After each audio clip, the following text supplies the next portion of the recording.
Lỡ yêu rồi sao không thành duyên nợ, hai hướng đời nên cúi mặt làm ngơ.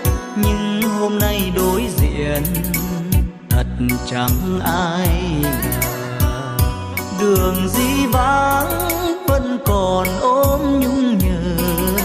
Sao em nỡ đành quay mặt nỡ thờ, để tình ta tan như giấc mơ. Những ngôn từ yêu thương thời non dài, theo tháng ngày rơi xa khỏi tầm tay.